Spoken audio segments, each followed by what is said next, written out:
Greetings, fellow classic TV fans. Yet another TV crush I had was on the beautiful Linda Evans. I first came to appreciate her on one of my favorite TV westerns, playing Audra Barkley on The Big Valley. Linda started her TV career on shows like Ozzie and Harriet and The Untouchables. But 1965 seems to have been her breakout year. She was cast as singer Sugar Cane in the Frankie and Annette classic movie Beach Blanket Bingo. She also guest starred on hit shows like My Favorite Martian and Wagon Train. Then began her steady role in the great ensemble cast of The Big Valley. After that show's successful run, Linda continued into the 1970s with some big screen roles. She appeared alongside Lee Marvin, Robert Shaw, and Steve McQueen. She also guest starred on many of the popular TV detective shows of the era. Then in the early 1980s, she landed her iconic role as Crystal Carrington on the primetime soap opera Dynasty. With all this culminating in multiple awards as well as a star on Hollywood Boulevard, Linda Evans is the epitome of a television legend.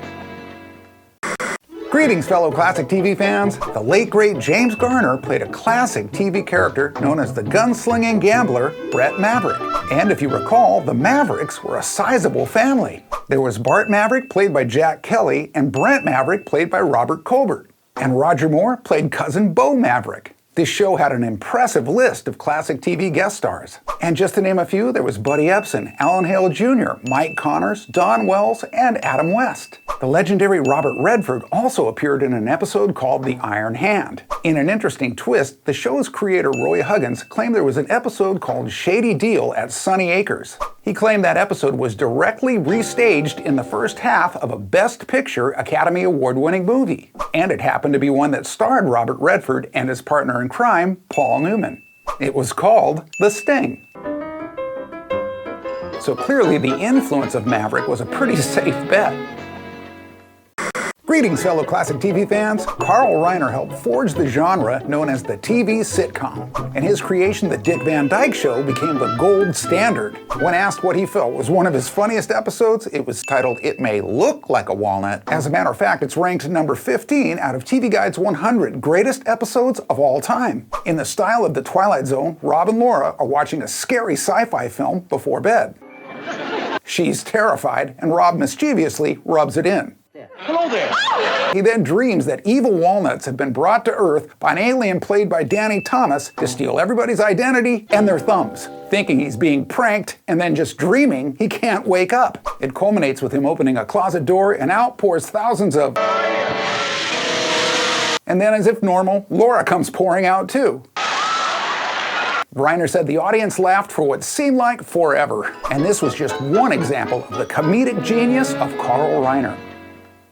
Greetings, fellow classic TV fans. Every now and then, a TV show from the past will pop up and make you wonder why you've never heard of it. For me, this was the case with one called The Rogues. The fact that it only ran for a single season in 1964 could explain it, but this unique show had some unique facts. First, it had serious star power, with 4 movie stars cast in the male lead roles. They were Charles Boyer, Gig Young, Robert Coote, and David Niven. Secondly, the show had an impressive list of guest stars, such as Telly Savalas, Walter Matthau, Sally Kellerman, Raquel Welch, Eddie Albert, and more. Thirdly, in its single season, The Rogues took home the Golden Globe for Best TV Series. And why not? It was a highly entertaining story of 4 cousins who also happened to be successful con men, and it focused on the execution of their somewhat elaborate plans. As part of 4 Star Productions, that company had already produced classic TV westerns like Wanted Dead or Alive and The Rifleman. And as a matter of fact, 2 of 4 Star's owners at the time were David Niven and Charles Boyer.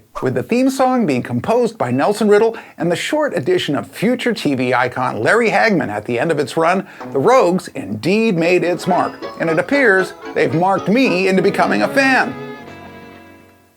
Greetings, fellow classic TV fans. I'm sure you've heard the term sitcom, but how about dramedy? In the case of Room 222, it initially struggled with its identity. Was it a comedy, a drama, or both? Running from 1969 to 74, the show mixed together both genres and initially had a laugh track. Well, after the first season, the show veered its course more to the dramatic side and lost the laugh track. It also pushed boundaries by mixing together the cast in a positive example of true diversity. In 1970, the show earned 3 Emmys. won for Outstanding New Series, and Michael Constantine and Karen Valentine both won for Best Supporting Roles in a Comedy. The show powered ahead for a total of 5 seasons. And like many shows of the era, they had guest stars that would go on to be huge stars. For example, Richard Dreyfuss, Terry Garr, and Kurt Russell. They also had Rob Reiner, Mark Hamill, and even Chuck Norris. Room 222 left an indelible mark as a great, diverse dramedy of its time.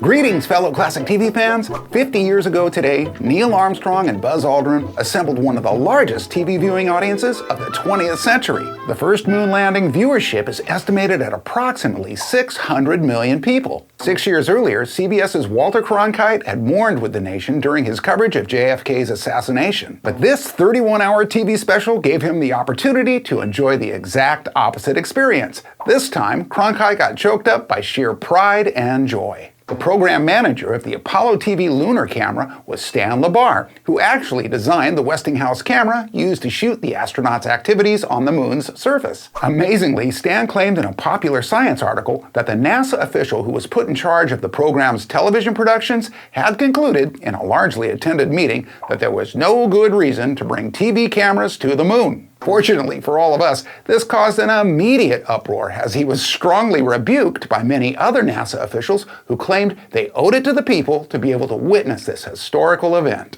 Thus, on July 20th, 1969, the transmission from the lunar module was beamed to the Parkes Observatory in Australia and then fed to Mission Control in Houston. From there, humankind's live televised first steps onto another celestial object was shared with the rest of the Earth. Quoting Neil Armstrong, this first moon landing was one small step for a man, one giant leap for mankind. To which I'll add, one giant leap for television, too.